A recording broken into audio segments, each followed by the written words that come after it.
Well, thanks, Matt. Today I have the pleasure to introduce Mark. I met Mark almost a decade ago on IODP Expedition 301. We were drilling off the eastern flank of the Juan de Fuca. It was mostly to put in some quarks, but we also collected sediment and basaltic rock. And back then, Mark was a graduate student, and he graduated from the University of North Carolina in 2008. And since then, he's been a postdoctoral scientist in Denmark for the last several years. And during the course of his education and now being in the postdoc, he's got about 20 publications, and several of them are in the Proceedings of the National Academy of Science. A couple of them are in Nature and Nature Geoscience. And one that just came out recently is in Science. And we're lucky today to have Mark explain or talk about that work that happened based on data or samples that he collected from IODP Expedition 301 on the Juan de Fuca. So, Mark, thanks for doing this, and I look forward to your talk. Thanks a lot, Jeff, for the introduction. Is my presentation on the screen now? Just to make sure. Yes, your presentation's on the screen. So I'm ready to go. So I'll go ahead and hide the video. Okay.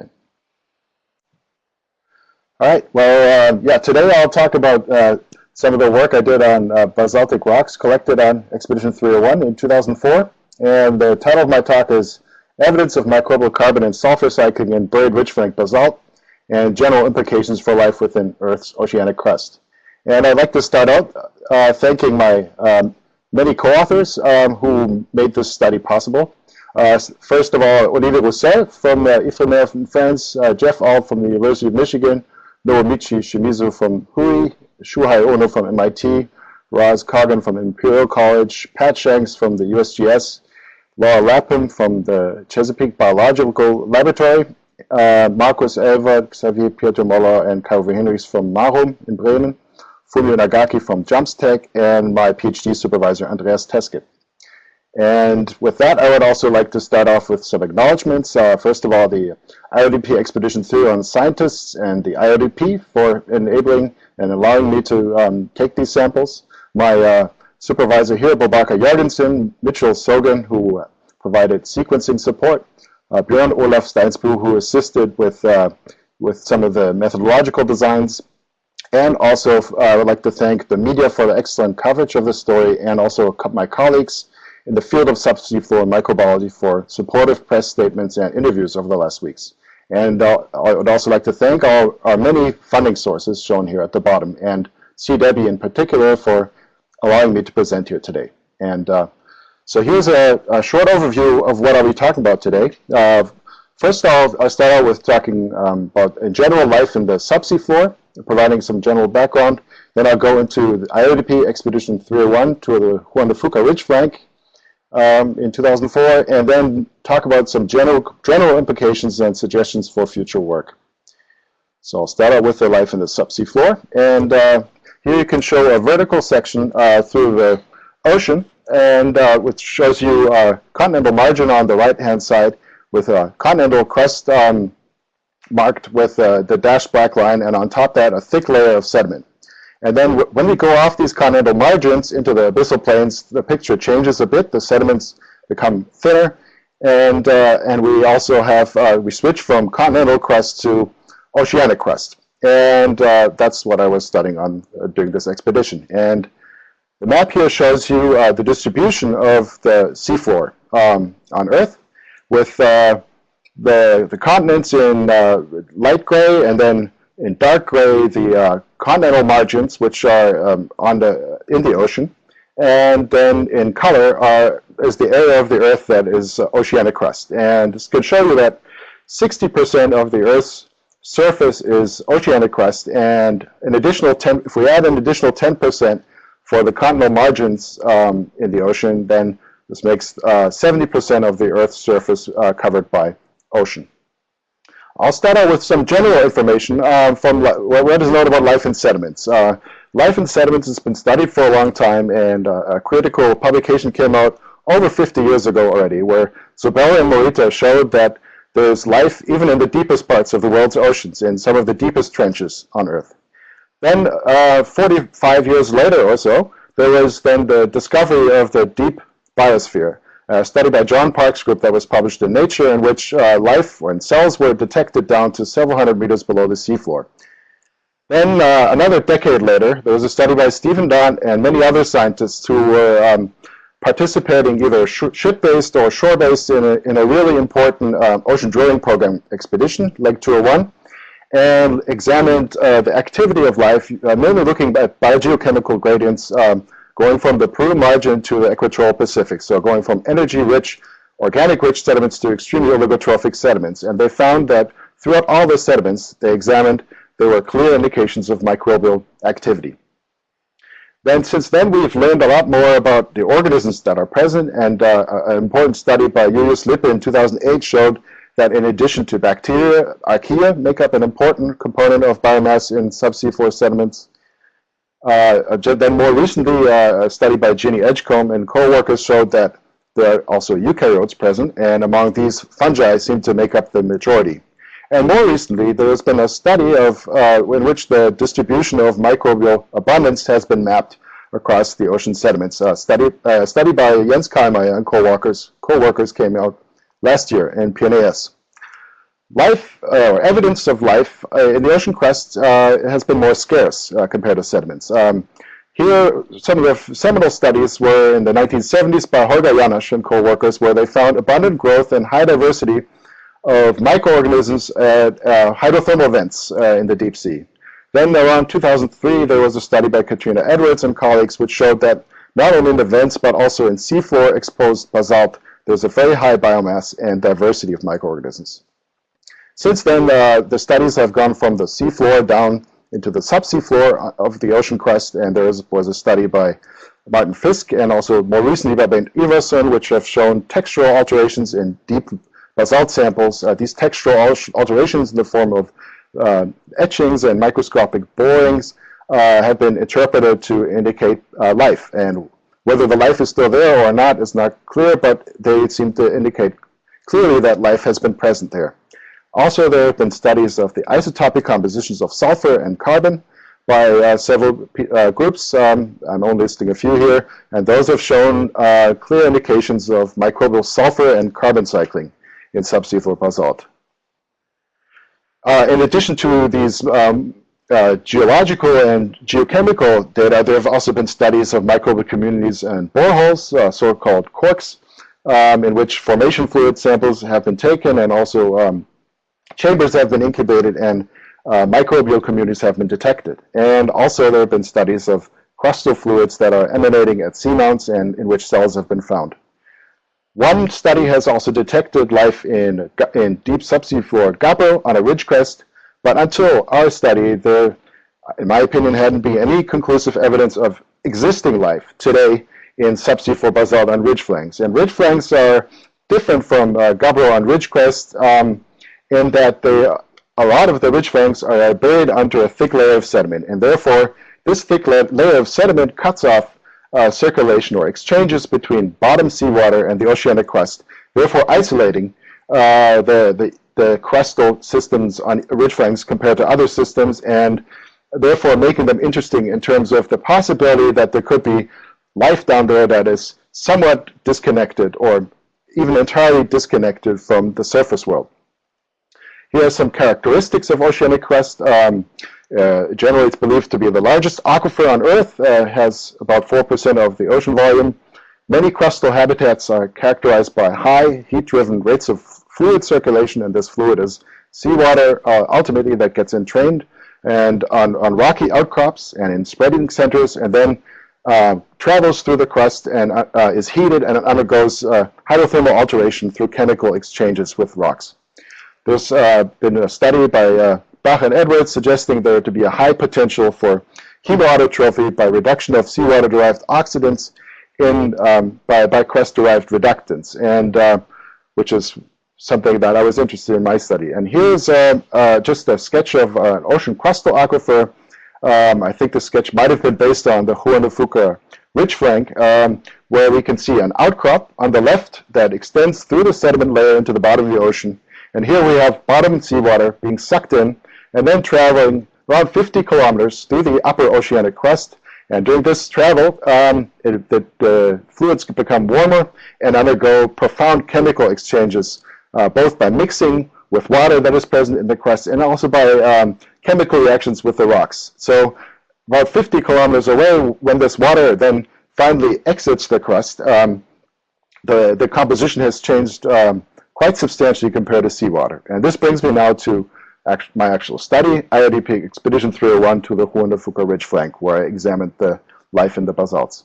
This expedition was in, as Jeff already has mentioned, was in 2004 when I was a young graduate student with long hair, and it was my first drilling expedition, and it was on the Geordie's Resolution, so that's very exciting. And we obtained both sediment samples and also basalt samples. And here on the far right and the bottom, you can see a cross-section or a micrograph of basalt. The Huanafuca ridge flank, or more specifically, the site we examined was Site 1301, which is 200 kilometers west of the Olympic Peninsula in Washington State. And we specifically, we looked at an area that has been studied heavily during past investigations. And these have indicated that bottom seawater at this area enters at a Grizzly Bear outcrop, showing on the bottom of the map, and then this seawater then travels through the oceanic crust in north-northeast direction, and then exits through different outcrops. One important one is Baby Bear outcrop, which is around 45 kilometers north, and then some other outcrops further north, Mama Bear and Papa Bear outcrop. And our sites our site was located between these different outcrops. Specifically, the samples we examined looked like this. Here is a core, a basalt core, in vertical orientation, in dark gray. You can see the gray host rock, and in the center there is a vein. And these veins, which are fine fissures that go through the basalt, are where the water that is flowing through the basalt is traveling. And you can see also around this fissure, there's a darker area in the rock, and this is where water has filled up the pore space and given the rock a darker color, and there's also been some chemical reactions there. This area is called the black halo. Now, one important thing to keep in mind when studying life in subseafloor basalt is the risk of contamination. And actually, before our expedition, we were expecting that it wouldn't be possible to obtain samples that were clean enough to do any microbiological work. But nonetheless, we performed contamination tests in which a chemical perfluorocarbon tracer was added at a constant concentration to the drilling fluids, and then we were able to quantify the amount of that tracer that was present in our sediment cores and also, as shown here, in our basalt cores. And in order to get rid of this, the contamination of drilling fluid on the outside of rock and sample the interior, we performed a procedure that had been designed by David Smith several years earlier in a paper published in Geomicrobiology, where basalt was first rock samples were taken from the basalt, and little chips were sampled and chemical tracer measured. Then these rocks were washed 2 times to remove drilling fluid and tracer. And then they were flamed to volatilize any remaining tracer and also to sterilize the surface. And then the rocks were cracked open and samples were obtained from the center of the rocks to see whether there was any contamination in there. And you can see there is quite high contamination on the outside of the rocks, but then after 2 times washing, on average, around 80% of the drilling fluid and tracer is removed. When we then perform this very robust flaming procedure with a Bunsen burner, we've removed almost all the tracer and hopefully also the DNA. I mean, this is a very robust and brutal method by which we remove DNA from the outside. The rock was completely dry after this. And then we cracked open the inside and found that also at the center of the rocks was very low in contamination, with an average 0.03 microliters of drilling fluid, which is equivalent to less than 1 cell in drilling fluid per gram basalt. Now, the objectives of this study were as follows. we hope to detect DNA belonging to anaerobic microorganisms in rocks. And the reason why anaerobic microorganisms were interesting were, well, for one, my PhD was on methanogenesis and methane oxidation in the subsea floor, but also these organisms were good candidates to not be contaminants, because we know that drilling fluid, which is surface seawater, is oxic and unlikely to contain a high abundance of methane producers or sulfate reducers. Then, to complement this potential DNA data, we contacted collaborators all over the world to perform geochemical analyses. And so these collaborators then examined the content of solid phase of carbon and sulfur, and also examined the stable isotopic composition of carbon and sulfur. And the stable isotopic compositions, again, here were hoped to provide indications of whether organisms were being active in the crust. And then finally, because both DNA and alterations to stable isotopic compositions could, in theory, be fossil and stable over thousands to millions of years, we also incubated samples from the interiors of rocks to find out if microbes were alive and potentially active. So I'll start out with the DNA data. And here's a phylogenetic tree showing you an alignment or a phylogenetic tree of the gene methyl coenzyme M reductase. It's the alpha subunit, and this is a gene that is solely found in methane-producing and anaerobic methane-oxidizing organisms. So it's a good gene to target if you want to only study these kinds of organisms. And in bold magenta, you can see the 3 different phylotypes, or so organisms that we detected. At the top, we found one cluster of sequences that falls into an uncultivated cluster within the Methanozacinalis and Methanomicrobialis. This cluster has no cultivated members, but recently there has been an enrichment of actual freshwater sediment in which a close relative to the sequence we detected was shown to utilize hydrogen, acetate, methanol, and methylamines. So it's what we would, as microbiologists, call a generalistic methanogen. And the other cluster, further down, called ME1, is a group of organisms that is believed to be methane oxidizing. So just going by these sequences, it looks like, well, we would infer that there was probably methane production and also methane oxidation. And we compared also the sequence we detected here to sequences that had been previously detected in hydrothermal vents on the Huanafuca Ridge. Those are shown in green, and those were not closely related to the sequence we found. Similarly, we also looked at sequences that have been obtained from seafloor exposed basalt on the Huanafuca Ridge, and those are shown in blue. And there also we didn't find any close relatives to the organisms that we detected. So next we were interested in seeing, well, if there are methane producers and methane oxidizers, then perhaps there are also sulfate reducers. It's been suggested that methane oxidation under anaerobic conditions is coupled to sulfate reduction. So if there's methane oxidizers present, then it seemed very likely that there would have to also be sulfate reducers present. Now this proved a lot more tricky. Here we used some published general primers that target this gene, and were unable to detect any genes indicative of sulfate reduction. And this was quite disappointing. And then, but fortunately, we spent several months looking at the existing gene databases and designing novel primers, and came up with these complex mixtures of DSRB primers. And with these, we fortunately were then able to detect sulfate-reducing organisms. And here again, in boldface magenta, you can see the sequences that we found. Again, as with MCRA, the diversity is very low. In fact, for sulfate reducers, all sequences fall into this deeply branching cluster called cluster 4, which has been found widely in marine sediments, but never isolated in pure culture. So we don't know much about this organism, except that it's based on the fact that it has this gene, it is very likely to be a sulfate reducer. One interesting thing to point out here is that the only other time DSRB genes have been detected in the deep biosphere before were from ODP leg 201, and these are shown in blue here. And those sequences, the only sequence that were detected, this is studied by Gordon Webster and others, also belong to this cluster. So perhaps the cluster 4 is an important cluster in the deep biosphere. Now I'll be talking about the geochemical data. And here we were very interested in the isotopic compositions of sulfur, looking at the stable isotope sulfur-34. I'm going to try to slowly walk you through this here.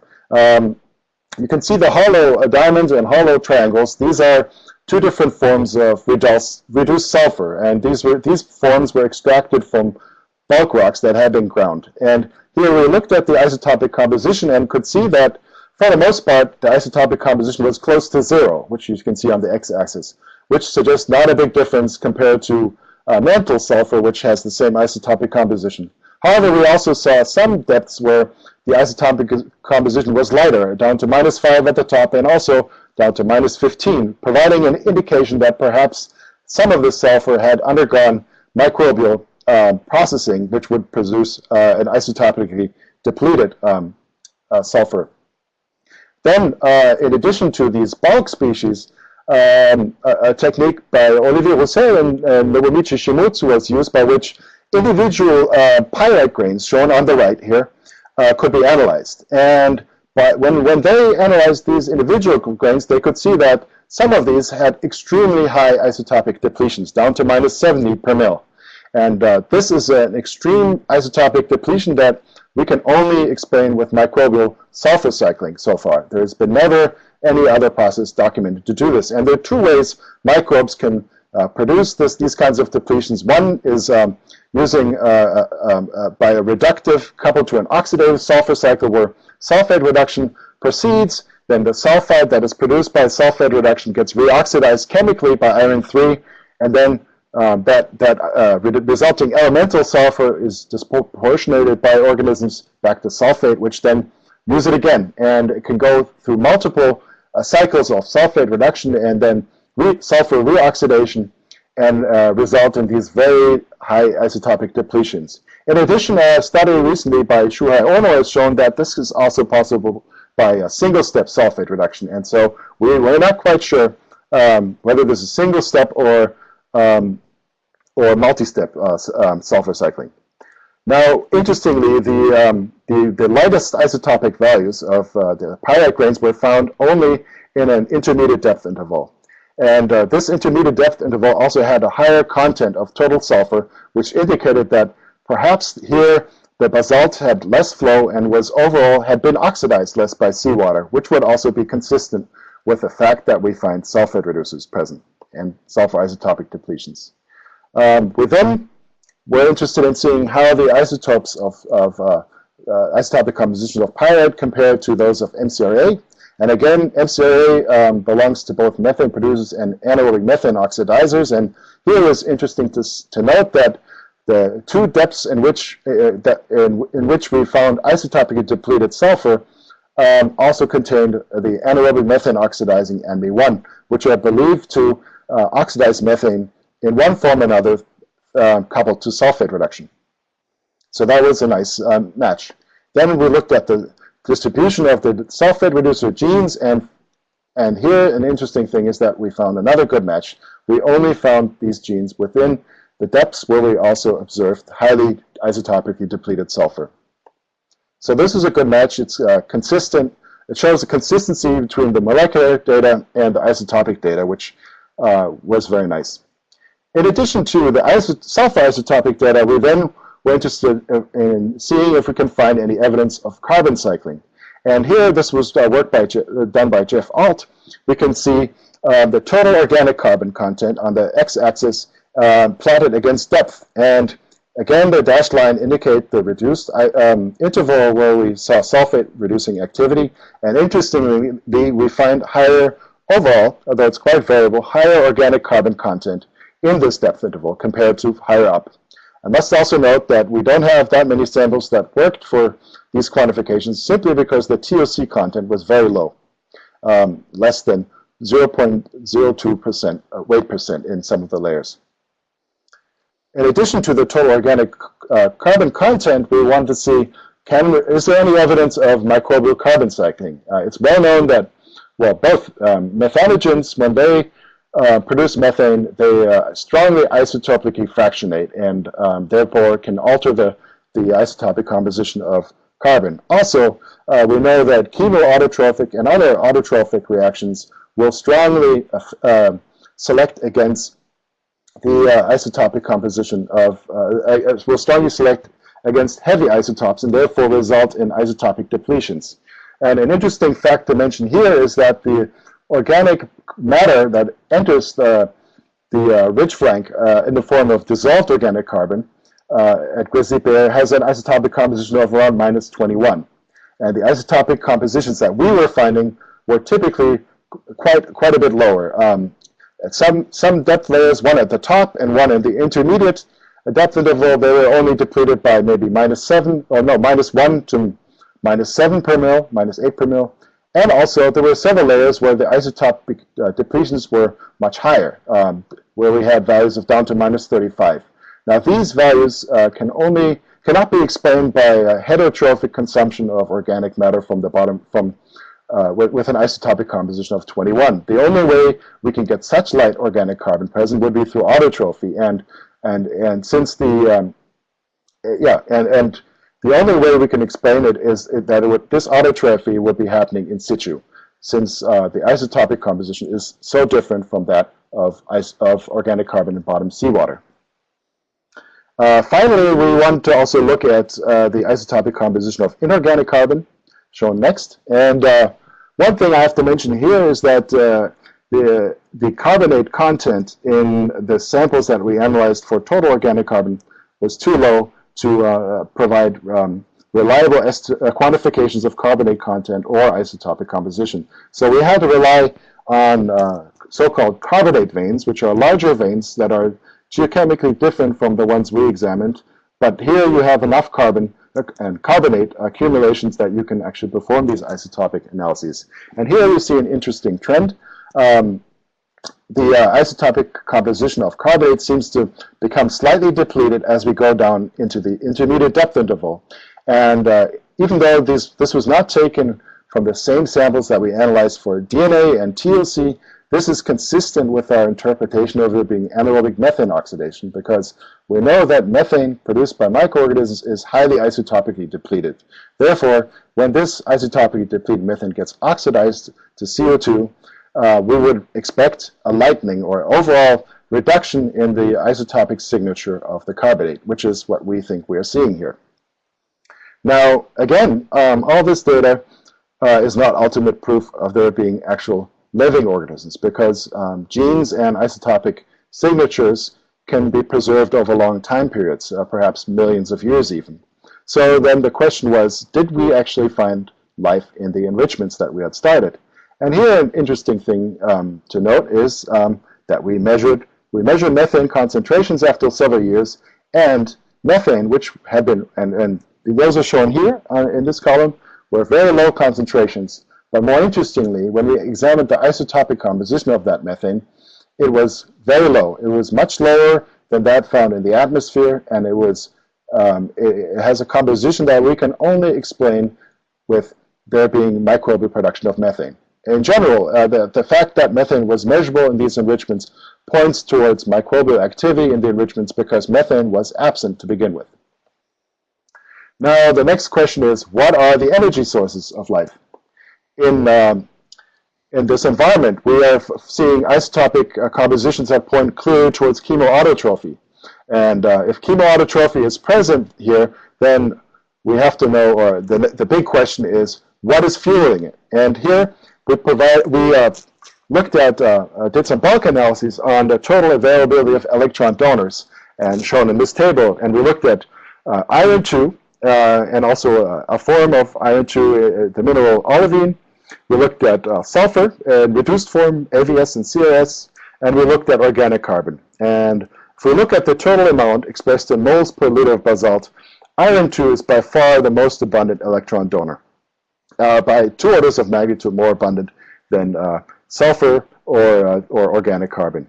Also interestingly, olivine, which is a mineral with iron 2 that reacts with seawater to release hydrogen, and has been linked to autotrophy, chemoautotrophy, and other systems, is quite abundant here and could account for about almost 1/3 of the total iron 2.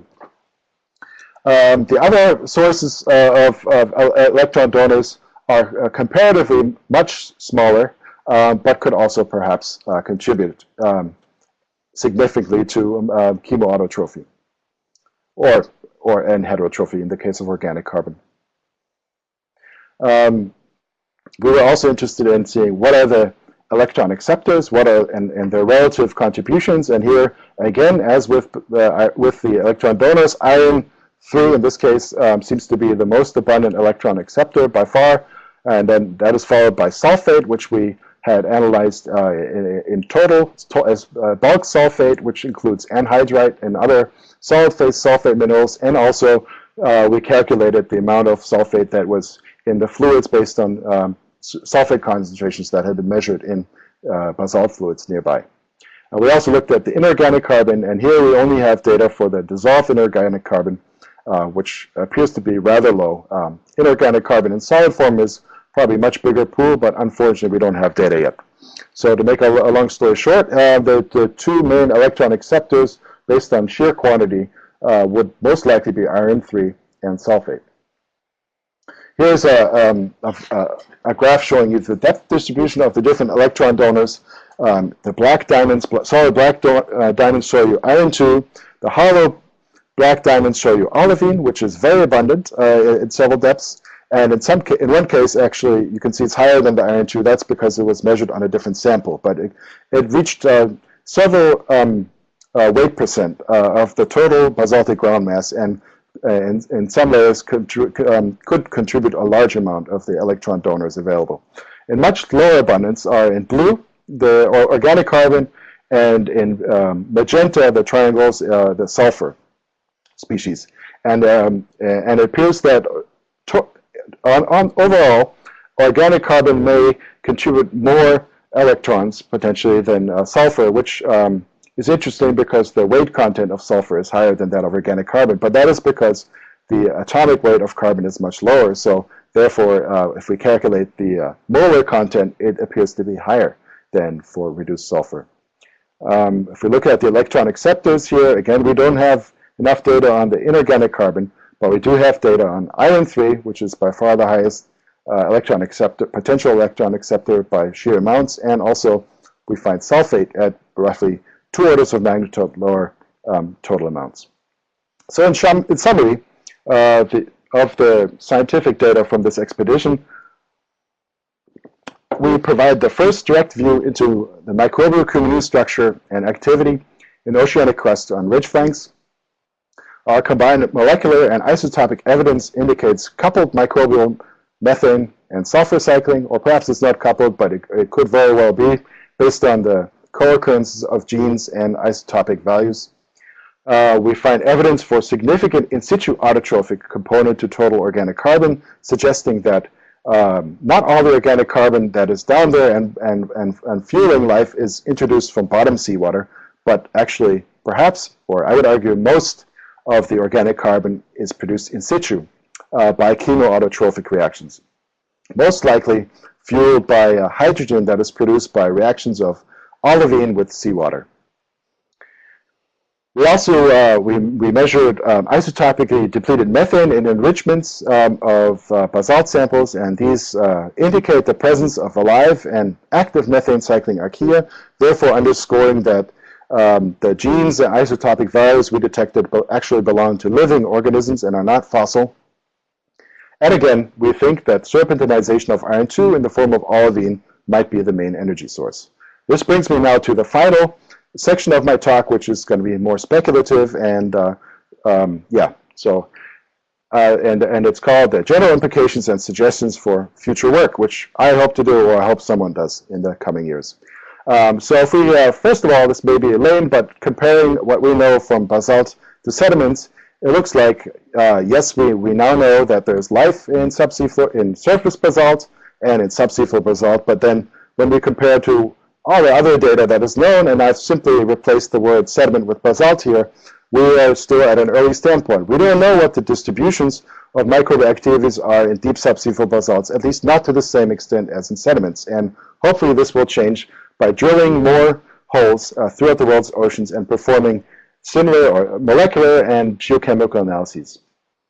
We also don't know what the importance or the quantitative contributions of different groups of microbes, such as bacteria and archaea, are. We also don't know how important eukaryotes are. These have been indicated to be, the fungi have been indicated to the majority in sediments, and perhaps the same is the case for basalt, but we simply don't know. Also, we don't have a good idea of the global map of microbial abundance and biomass in subsea floor basalt, and hopefully this will change in the coming years. And here's some further open questions and future directions that we need to investigate, I think. One is at the top, what are the main energy sources in subsea floor basalt? At Huayna we think it is iron 2 ultimately, but perhaps that is not the case elsewhere. What is the general importance of autotrophy versus chemoheterotrophy? What are the energy requirements for life in crust? Who is doing what, where, and why? What is the connectivity between subsea floor crust and ocean? Can subsea floor life in ocean crust serve as an analog for life on other celestial bodies? What about evolution of life? Could it have taken place in subsea floor crust and practical applications? And I will provide now a few suggestions on how one might be able to go about addressing these open questions. Starting out with what are the main energy sources, autotrophy and versus chemoheterotrophy, I think a lot can be gained by energy and mass balance approaches. And one approach that was already taken 10 years ago, in a study by Wolfgang Bach and Katrina Edwards, was to look at the oxidation state, looking at iron 3 to total iron, the ratio of iron 3 to total iron, and plotting that against crustal age.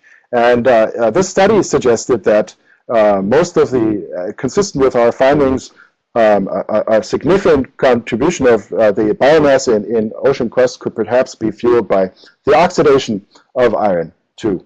And that it's also suggested that this oxidation of iron 2 only happens within the first 10 to 15 million years, and then afterwards the iron 2 content seems to be constant if we're looking at basalt of age 15 to 100 million years old, suggesting that perhaps life is only present in the younger crust, that is 15 million years old or younger. However, perhaps the data has changed since then, and also I think we can draw a different kind of pattern here, which would suggest that perhaps most energy is available at the early stage, but it is not clear based on this data whether perhaps there is still iron 2 oxidation later on. So perhaps life in the ocean crust is similar to sediments, where it simply decreases with increasing sediment age, but we can still find life in ancient sediments up to 65 million years old based on geochemical data, and perhaps the same is the case in basalt. And here is a map that I showed earlier and now showing you the actual ages of crust. So it'll be interesting to see whether life is only present in the young crust, which is in dark red here, which would mean that it, or life supported by iron 2, I would have to say here, so chemoautotrophic life. It'll be interesting to see if that is the case, or whether we can find evidence of chemoautotrophic life supported by iron throughout the entire oceanic crust. And in the case of the Huayna ridge flank, I've done some preliminary calculations shown here, in which I've looked at the iron 3 to iron total iron content and by compiling data from several studies published years ago. And I can see that with increasing crustal age, there seems to be a significant increase of iron 3 to total iron, suggesting there's a continuous oxidation of iron 2, and underscoring or supporting our inference that iron 2 is an important energy source to microorganisms. Now, another question will be, and this is a big question also in the study of subsea floor sediments, what are the energy requirements for life in the crust?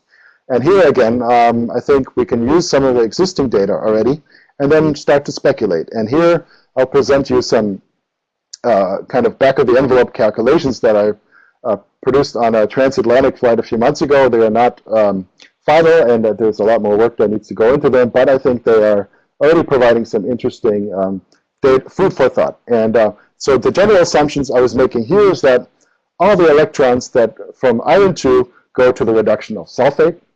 And I then also assumed that iron oxidation rates were the ones that we had calculated, shown in the previous graph on the Huayna ridge. Assumed a number of 240 cells per gram basalt, which is a minimum estimate based on my DNA data. I assumed free energy yield of this sulfide reduction reaction of minus 10 kilojoules per mole, and then a relationship between growth, maintenance, and survival energies as had been described by Holler and modified from a Taihu study in 1993. And I don't want to go too much into detail here, but the data suggests that the cell-specific energy turnover at IODP site 1301 is roughly that which we expect to be for a microorganism that is in the maintenance state. So it's about 3 orders of magnitude lower than a microorganism that is growing, but it could be a microorganism that is viable, but simply in the non-growth state.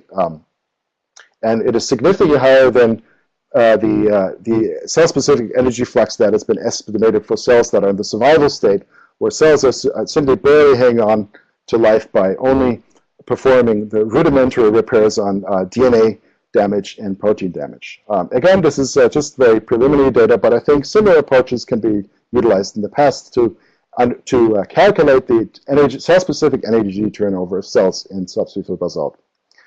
Who's doing what, where, and why? It's a big question. In all of microbial ecology, I think here we could, a big thing to do would be to map the distribution of life and genes. And the only way to do that is by sampling more sites, covering all crustal ages. We need to sample from shallow basement down to the mohole, because it could very well be that there's life much deeper down than we've sampled so far. We have to extend the analyses from the functional genes to bacteria, archaea, and eukarya, and look at metagenomes to get an idea of what kind of metabolic pathways might be important. Complementary to that, we need to map the geochemical and isotopic compositions, as has been done in sediments to some extent, and also provide more information on the hydrogeology and thermal regimes. And ultimately, with this information, we can then hopefully map the energy availability and energy flow in ocean crust.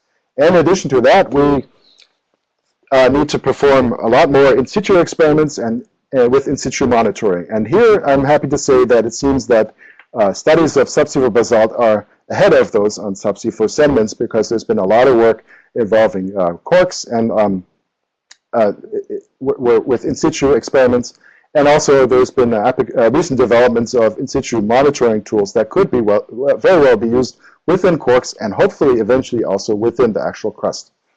And in addition to that, we need to do more laboratory cultivation and characterization of microbes, which are the traditional microbiological techniques.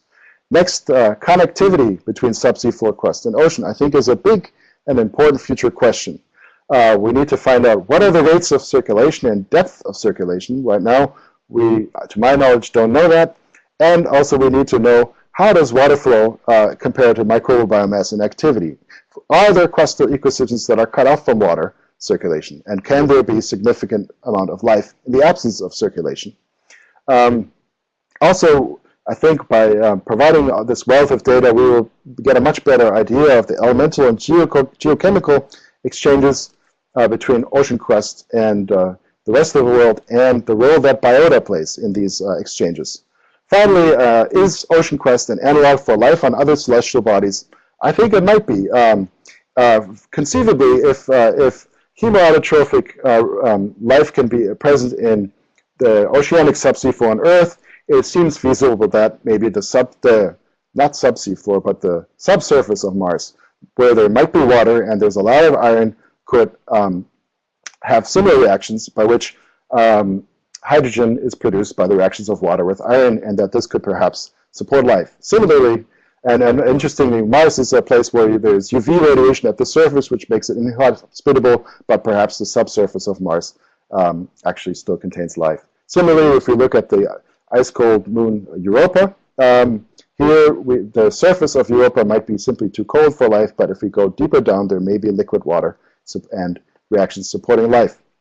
Finally, evolution of life. There's been a lot of work suggesting that this might have taken place in hydrothermal vents. Well, I think equally feasible it could have happened in the oceanic crust, where we have similar conditions and we have large amounts of iron and sulfur and significant amounts of nickel, and it could very well be that the conditions in warm oceanic crust could have catalyzed the evolution of life a long time ago. Finally, some practical applications, and there are many things to think about, but one could be that perhaps, and this has been suggested multiple times, ocean crust could be serve as an environment for carbon capture and sequestration. And the justification here is we're seeing at the top left a peridotite vein with large amounts of carbonate, and here the justification is that when you have CO2-rich water flowing through rock and coming into contact with olivine or peridotite, then we can deposit large amounts of dissolved carbonate in the form of solid phase carbonate, which is then geologically stable. And on IUP, at Site 1301B, we have some carbonate veins that suggest the potential for this process. This could be also done by geoengineering, where on certain locations, bottom water, which is enriched with liquid CO2 or other forms of CO2, is pumped into crust and then comes out at a different location where the CO2 has been removed. And so there's a lot of things, a lot of exciting opportunities for the future, I think, and I would like to thank you for your patience and for attending this talk today. All right, well, thank you very much, Mark. During the talk, there was one question that was raised, and I've got a couple others. Can you see that the question that was raised there?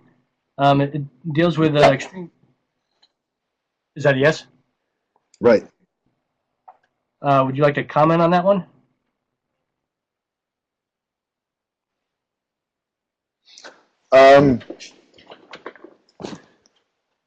Deals with partitioning right. of the isotopes, leading to highly negative isotopic values. Right. So that's actually, I'm not, well, I don't know, well, sulfate wouldn't be present as gas, but I guess you could have hydrogen sulfide present as gas down there. Whether that is possible, I must admit, I don't know if it is possible under the conditions, under the pressure and temperature regimes down there. And also how likely it is to occur within the rock halos, so far away from the veins. With respect to isotopically depleted organic carbon, I don't think it's very likely, because we did not. I would expect that gas to be removed during the sampling procedure when rocks were ground. If I would say we're isotopically depleted methane, then that would be lost during the grinding process. And all the carbon-13 isotopic analyses were performed on rock powders that had been exposed. But I think it's a very good question, and it's something to think about more in the future. All right, Beth is asking, can you make estimates of growth rates in your enrichment experiments? No, I can't. And the reason for that is that these enrichment experiments were not monitored. I started the enrichments after the cruise, shortly after the cruise, and then transferred them after 2 years, and I simply got caught up with other kinds of work, and they were incubating at in situ temperature for years, and at the end, after so many years, it's impossible to know when the reactions within the vials happened, and so therefore it's too early to say anything about rates. One thing I would like to do is transfer samples in the future again, and I've talked to a microbiologist here in Aarhus about perhaps trying to characterize the organisms, but so far I have no idea about actual growth rates or activity within these vials. Another thing that's important here is that we measure methane, but we also had high concentration of sulfate was added initially because we wanted to mimic the chemical composition of basalt fluids, which have around 15 millimolar sulfate. So that's how much sulfate we added. Well, if we have methane production in these enrichments and there's sulfate present, then most likely also going to have anaerobic methane oxidation. So just simply taking the methane that is in the headspace is not a reliable indicator of the activity of the microorganisms, since most of the methane is likely to have been oxidized.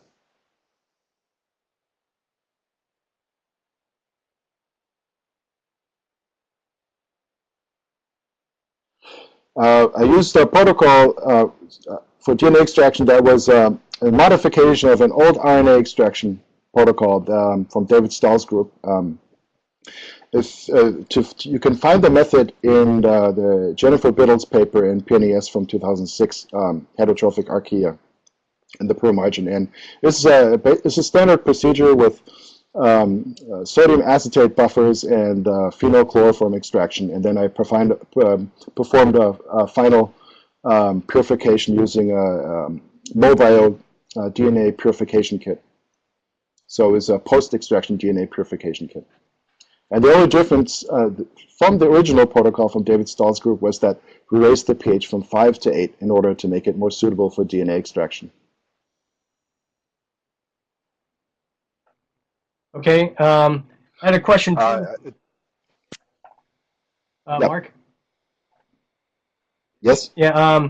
In the last part of your talk, you showed that plot you made on the back of the envelope calculation on the airplane with energy needs as a function of temperature. How will age affect that type of plot? Crustal age, that is. Well, crustal age, presumably, the older the crust, the lower the rate of iron 2 oxidation. And therefore, there will be less energy available. This plot was solely based on energy from iron 2. And so probably early in young crust, you have the most energy available because you have the highest rates of iron 2 oxidation. Then the older the crust gets, less and less iron, lower and lower are the iron 2 oxidation rates, so probably less biomass, but perhaps still some biomass supported by these reactions. All right, is there one last question, or I want to thank Mark for coming in and giving this talk. I saw Brandy had a question about RNA, and I did not perform any RNA extractions on the basalt samples, but I think it would be a very good thing to do in the future, of course.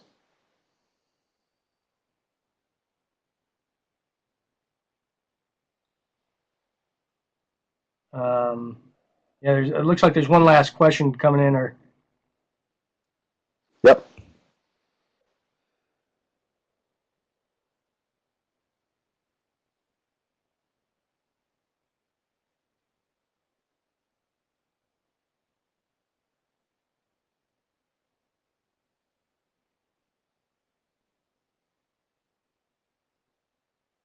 Oh, more of a statement.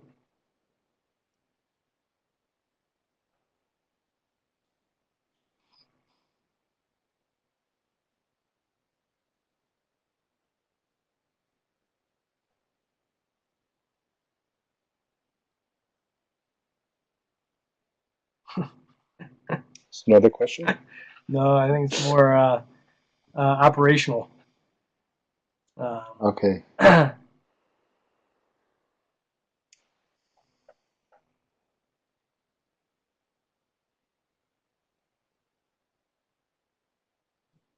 Sure. All right. Well, I think that that will conclude this webinar. Thank you very much, Mark, for participating. It's exciting work, and if I believe this will be up on the web in another week or so. Matt will put it up there. Yep. And also, it is a bulk of this work that was presented is published in Science. So thank you very much.